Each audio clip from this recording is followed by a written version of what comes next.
When we talk about truth and untruth, generally we are thinking of truth as a verbal truth that we speak. Oh, I spoke the truth, or I spoke a lie. These verbal truths or verbal untruth is a more moral and ethical issue, not an existential issue, a social thing. And many times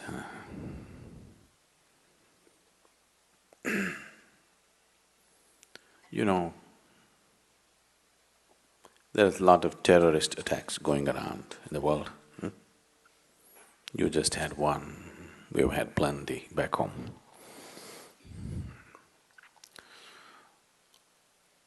A hall like this is a terrorist paradise. People packed up like this in one place, they can have maximum impact. It's a good place. No?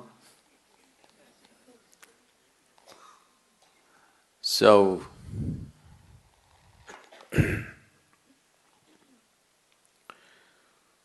when I was coming just now, I met a terrorist. Because everything is quiet here, he didn't know whether there are people inside or not. He's trapped up. He asked, are there people inside? Do you want me to tell him the truth or untruth? Huh? You want me to speak the truth or untruth? What kind of people are you? So, what is truth? What is untruth? It is not in the words that you speak. It is in the way you hold the life within you.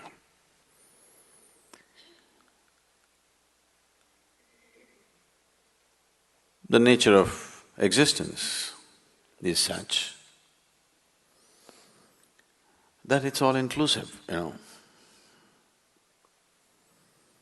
You know the 10 horrible people in this class who don't believe in God. But when the sun comes up in the morning, you'll have 10 black spots falling on them. Believers have such hopes. No, when sun comes up in the morning, it lights up everybody, isn't it? What nonsense you believe in or what nonsense you disbelieve in, it doesn't matter, it just lights up everybody. Whoever opens his eyes, for him there is light to see. Who you are, what you're thinking, what you're doing, are you this or that, it doesn't discriminate.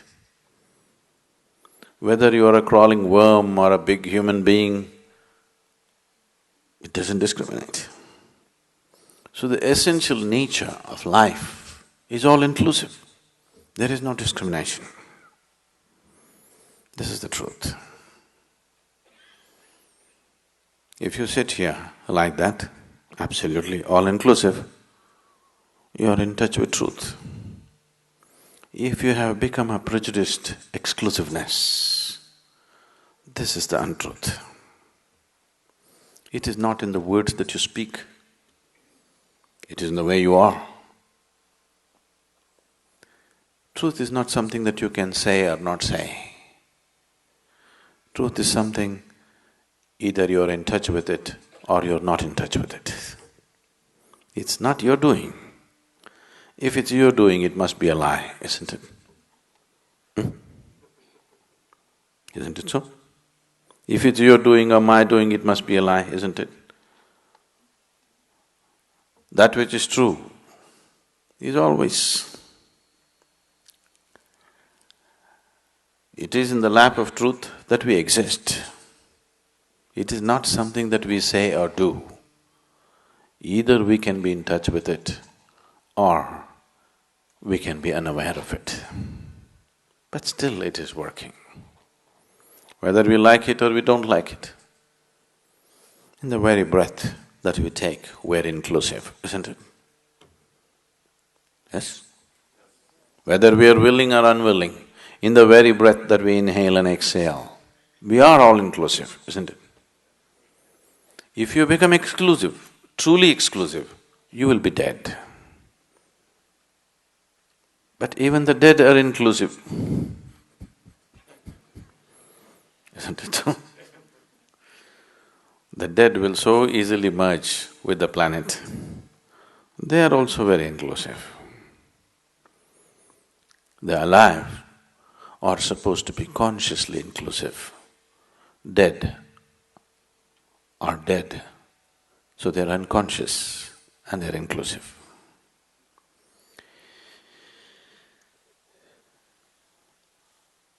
The litmus test for you, whether you're in touch with truth or not, is just this.